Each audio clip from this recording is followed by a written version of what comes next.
This is a Corvette ZR1, the big boy, the king of the hill.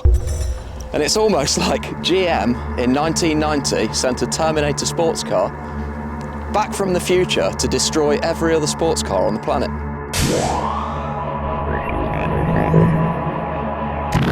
Let me explain. When this was launched, it was the third fastest car, 0 to 60, that you could buy. Production car anyway. And do you know what was first and second? The Porsche 959 and the Ferrari F40. So that just goes to show how devastatingly brutal this thing was when it was launched. GM did not mess about. But if we ignore the multi-million-pound halo cars and focus on regular production supercars, what did it go up against? Well, it was faster than a Lamborghini Countach, Ferrari Testarossa, Sierra RS500 Cosworth, Lotus Esprit Turbo, and an Aston Martin V8 Vantage. It was simply ridiculously quick.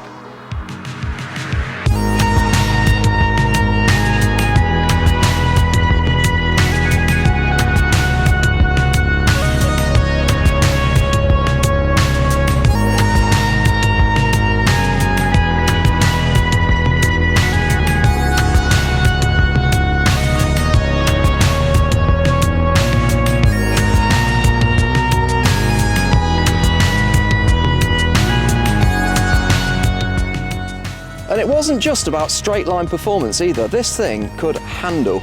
In period racetrack battles, again, it beat everything except for the halo cars, including its biggest rival, the Porsche 964 Turbo, which the journalists at the time had to admit was slower and far less predictable on the track.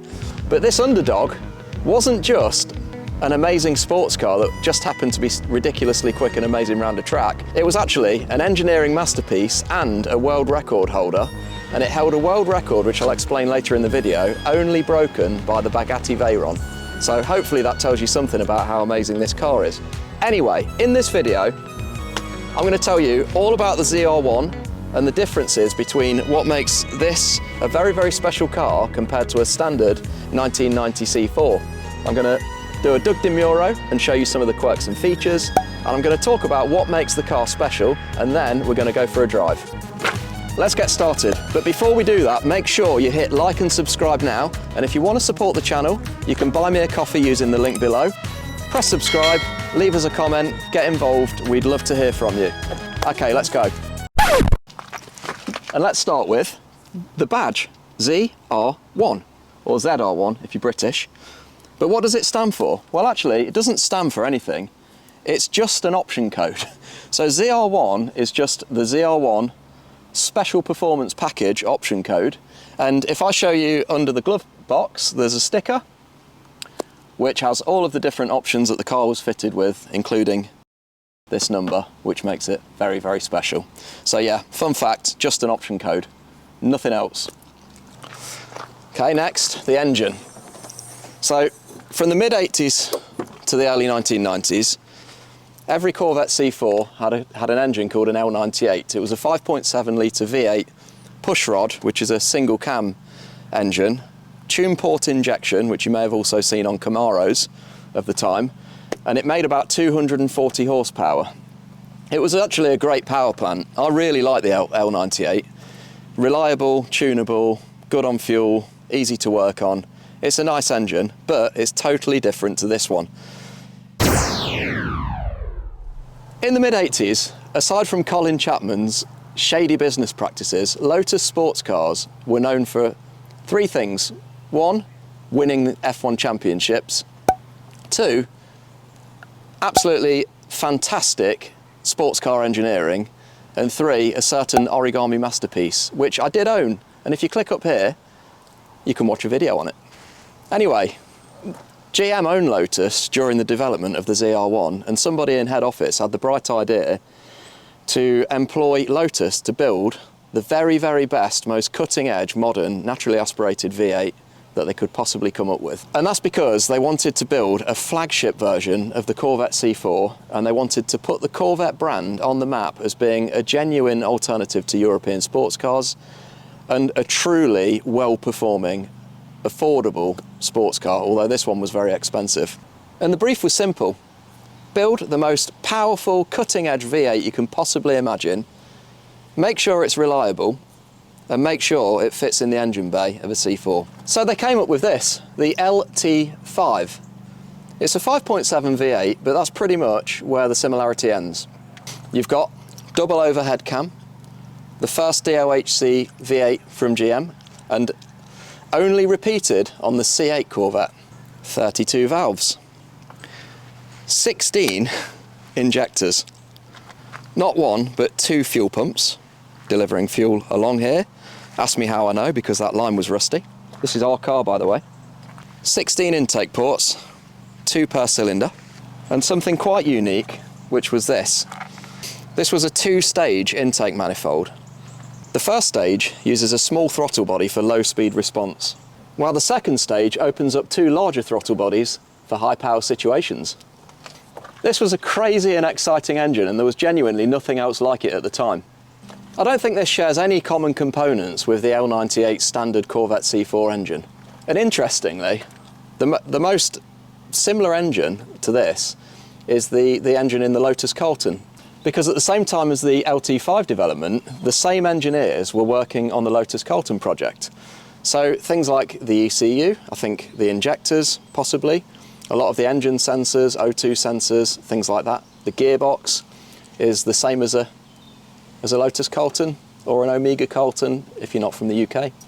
And the net result is a devastatingly powerful engine for the time, a 375 horsepower, turbine smooth, high revving engine, 130 horsepower up on the standard L98 in the C4.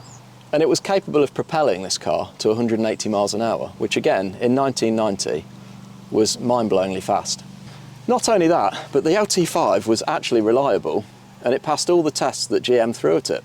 And one of those tests was a high-speed endurance run. So the idea was quite simple. They wanted to see how fast and how many miles they could do in 24 hours on a special test track in Texas. It was an oval track, and they employed drivers to just carry on going around the track for 24 hours. And the results were unbelievable. It managed to do an average of 175 miles an hour over a period of 24 hours, and that included driver changes and fuel stops. And it equated to about 5,000 miles of continuous, I mean, how fast was it actually peaking at? And it was largely unmodified. I'm not sure what the key differences are. I would imagine it had a larger fuel tank, but it was pretty much a production car that achieved that. And the only car that's ever beat it ever since was the Bugatti Veyron, and that only beat it by a 7 mile per hour average.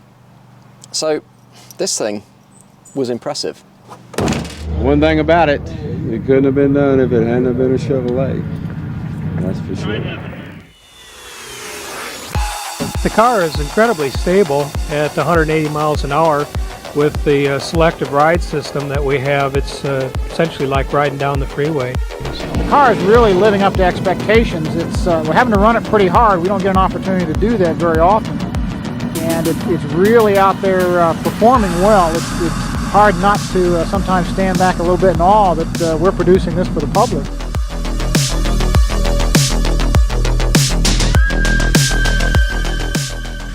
It's amazing that a car that can come right off a showroom floor that can go out and run 180 miles an hour plus and be so comfortable to drive. It just, I mean, other than the ball of my foot tingling from pushing so hard on the throttle, trying to go faster, that was the only, that was the only thing. The rear tyres are ludicrously wide. It's a 17-inch by 11-inch wide rim, running a 315 section on the back to keep the car under control at high speed. And even the fronts are nearly 10-inch wide, which is quite ridiculous. You don't very often see 10-inch wide fronts on a standard car, even today. And speaking of wide, the ZR1 is 4 inches wider than a standard C4. The front, same width as a C4. It begins to taper out on the doors, slowly becoming wider, and you can see the difference. If you look at the B-post, you can see where the standard C4 bodyline finishes. So I quite like that. And at the rear, the black blocks either side of the number plate show the extra width. It's a subtle difference, but it's quite noticeable when you compare it side by side to a regular C4. And these squarer rear lights were originally a ZR1 only option, but in 1991 GM decided to roll out this design to all C4s, and for the C4 facelift this became standard, which I imagine probably pissed off a few ZR1 owners because they had no way of differentiating their extra special cars to you know, regular Joes that don't understand the differences. But to be clear, they never got the wide body, so even the Grand Sport, which is the sort of run out C4, didn't get the wide body. The wide body was ZR1 only. And in case you're wondering about the brakes, the ZR1 had a factory big brake kit, and that was available as an option on a standard C4. Can you think of another car in 1990 that had electronically adjustable dampers which had a control in the cabin to allow you to firm up or loosen the suspension? I can't. I think it was a first. And the way that it worked is you had a switch in the cabin, a ride control switch with 3 settings: Tour, Sport and Performance. I always leave it on Sport. I reckon this engine bay design, regardless of ZR1 or standard C4, is amazing. I don't know why they did away with it. I just love how everything's so exposed. Anyway, you can see on the shock, this little thing here, that's an actuator. They're Bilstein shocks, and what happens is as you turn the switch in the cabin, there's a small gear in here which allows more or less pressure in the shock. So that's basically how it works. It's just a rod with a little cog there, and it twists them, and that exists on all 4 corners. If you've got one of these, let me know how you drive it. But personally, I think Sport's probably the sweet spot, the middle setting. That's how I normally have it. Anyway, this technology was originally developed for the Porsche 959. They actually went a step further. But the identical ZR1 setup was actually later used in the Ferrari 355, which was a much later car. So if you're into your European exotica, think about that. The Americans did it first. And the transmission was a delightful ZF 6-speed box, also featured in the Lotus Carlton. It had a dual mass flywheel and a rather annoying feature called 1 to 4, which forced you into 4th gear from first if you were accelerating out of a junction slowly. It was an emissions thing. Luckily, it's easy to bypass. And here's a less obvious example of extreme engineering. Can you see that the windscreen looks slightly mirrored? Well, that's because of packaging reasons, actually. Because the LT5 engine took up so much space in the engine bay, there was no room to fit a standard air conditioning pump. It was too big. So Chevrolet had to reduce the size of the aircon pump to sort of counter the lack of efficiency of the cooling in the cabin. They came up with this special solar windscreen, which reduced the cabin temperatures. And actually on this car, which was a barn find, and you probably already have seen the videos, but if you haven't, check them out. I believe that windshield saved the interior on this car. And did you notice the little cutout where you've got some normal glass? Well, the handbook says that that's for a garage door opener. I think in reality, rather cheekily, it was for a radar jammer. So you could use your radar jammer and keep the special glass with the special coatings. I don't think the radar jammer worked through this coating. I just find that really interesting. And look, just because you've got her, we've got a cheeky snooper in there. While we're in here, let's have a look at the interior. So this was the first year of the new cockpit design. Aircraft style door controls. And the ZR1 came with the full fat sport seats, which I think are possibly, tell me if you agree, one of the coolest car seat designs ever. They just look like prototype vehicle spec. They look mega, but they're also infinitely adjustable, super orthopedic and really, really comfortable, yet very, very supportive. And down here, there's a secret switch which allows you to tighten the bolsters for, you know, those high-speed situations when you might need it. And they have double ratcheted seat belts with a cinch button where you can ratchet the seatbelt back and essentially lock yourself into the seat. So they've almost got built-in racing belts. I'm not sure how trustworthy they are these days, but they're a cool feature. And the luggage space is actually pretty decent. You've got storage here, and when you lift these up, there's a bucket for quick access, and then you can remove the bucket and there's deep storage inside there. And this is a factory fitted luggage blind, which I think is really nicely integrated. I just love the thought that's gone into the design of this car. And these things here allow you to store the Targa top, because it is of course a Targa. I think the C4 in general, it's not a perfect car, but it's almost a perfect sports car design. It's just an excellent and somehow very pleasing package. And it comes from an era, I think, where sports cars were still usable. Loads of storage cubbies, and they were engineered to be easily serviced and repaired by the owner if you didn't want to take it to the garage and you had the skills yourself. I mean, I'm an idiot and I've managed to restore this thing, so it can't be that bad. A good example of it is the engine bay. You know, we talked earlier how accessible that engine bay is, and I just love how all the suspension components are visible when the hood's open. It just feels so sporty, but somehow sophisticated, and an absolute 80s time machine. I mean, what car is more 80s than this? And I just want to take a moment to talk about today's sponsor, and it's Autofunk, us, because we don't do sponsorships. We're not really interested in making money out of this.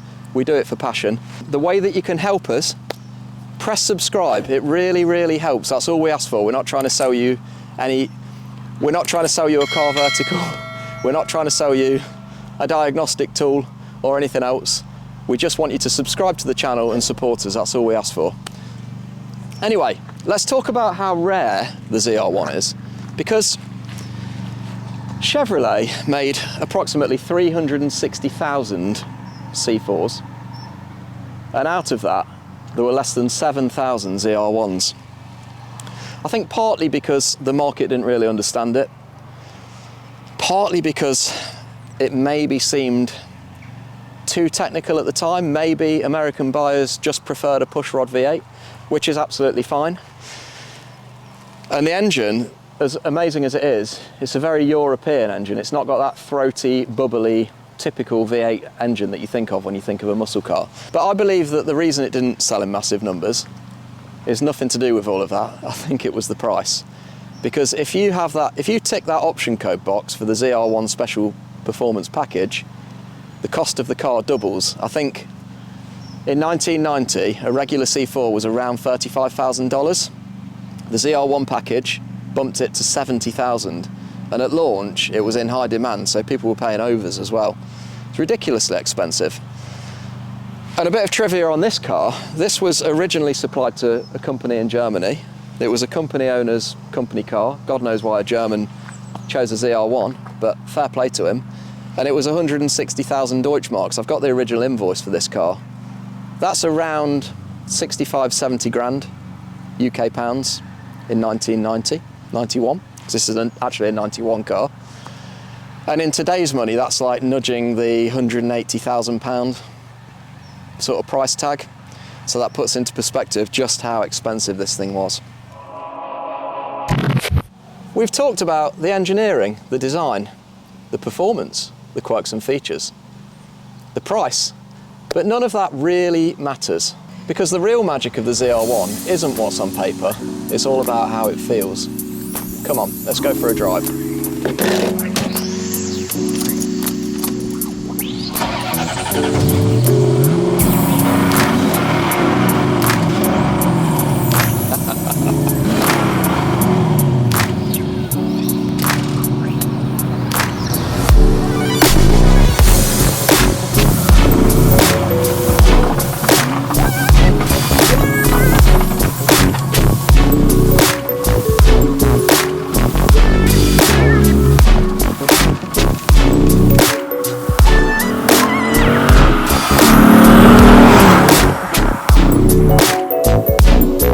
You might be wondering about the backstory of this particular car.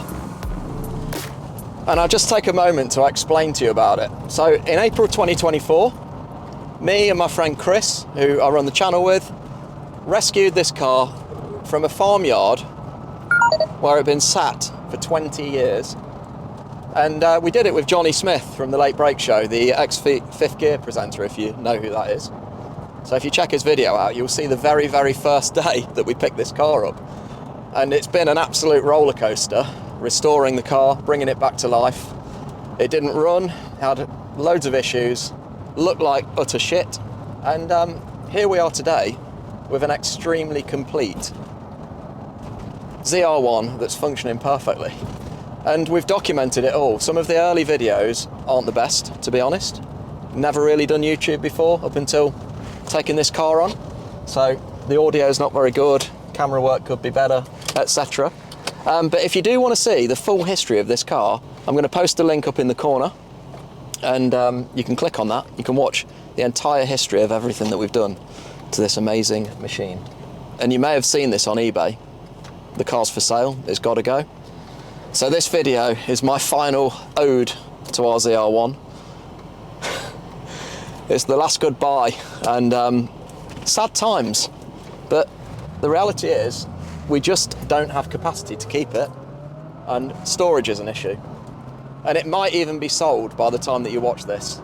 But if you're interested, get in touch, and if it's still for sale, it could be yours. Something that I didn't mention that's very important on the ZR1, and I can't believe I forgot it earlier, the power key.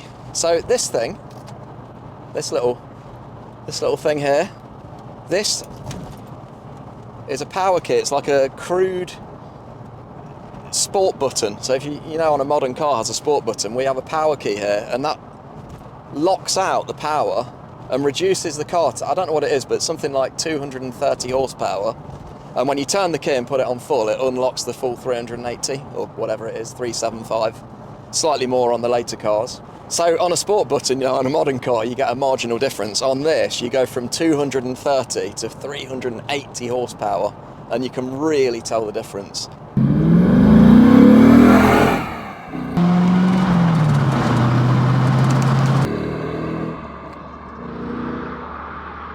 Speaking of power, the LT5, it doesn't just rev, it's turbine smooth, and the power just builds and builds and builds. It doesn't run out of puff at lower RPM like a pushrod V8 would do.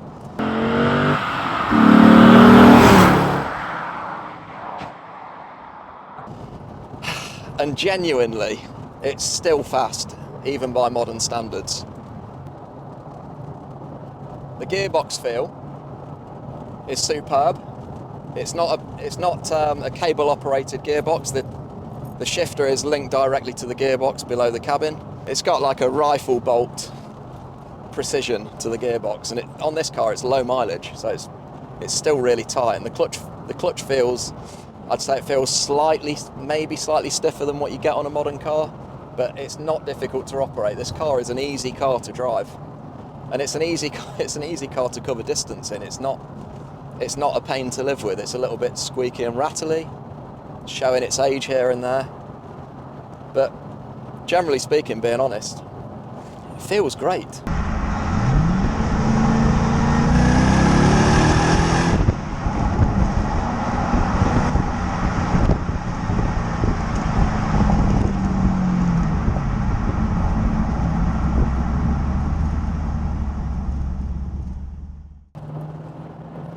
You can almost feel the engineering in every gear. It's really good fun. But you know what? You shouldn't disregard the standard C4s, because they're really good as well. We've got a C4, similar age to this, and it's got the same gearbox, a 6-speed, but it's the L98, and that's great. That's great fun too. You know, it's still a really great car, and in some ways, Alpine A110 GTA there, lovely. You know, easier to live with and own. So if you're looking at C4s and you'd like a ZR1 but feel like you can't stretch to it, maybe just consider a standard one. But I'd recommend the manual. I'm the kind of guy that likes to be able to row through my own gears. So yeah, got to be manual for me. But I suppose the auto's okay too. But yeah, you'd expect this car to feel heavy, not very precise, like a bit American, but it's weirdly precise. The steering feels like it's alive, and it feels really European. It's almost like an Esprit on steroids is how I'd describe it. And you know, we've owned an Esprit, we've had an Esprit on the channel, and yeah, this is like a more refined. I know an Esprit's mid-engine and all the rest of it, but it has that kind of flavour of an Esprit. And it's charismatic, it's got lots of drama, but it's also easily tameable. You don't feel scared to put your foot down, you don't feel like you're going to spin out. It's a lovely car. I wish more people knew about these.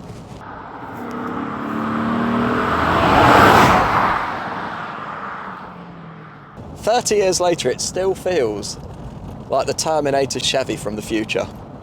It's brutal, clever, and a bit mad. In the best possible way, really, is how I'd sum this car up. And I don't need to drive it for hours and wax lyrical. You can probably see the smile on my face. And I'm only on an A road.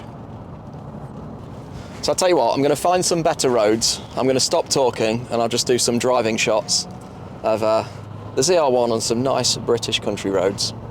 And then I'm going to wrap up my final thoughts and feelings at the end, so stick around.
I hope you enjoyed this little look around what I think is a true supercar of the 90s.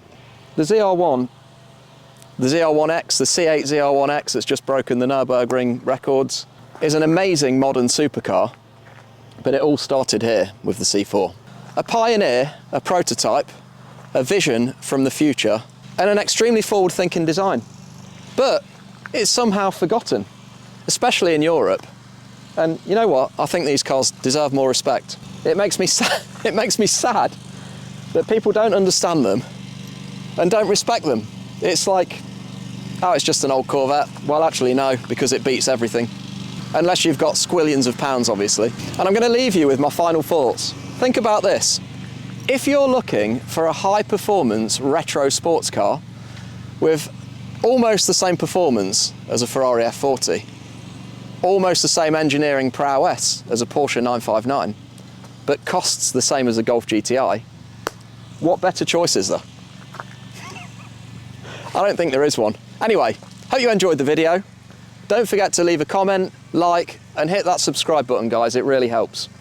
Thanks for watching, and we'll see you for the next one.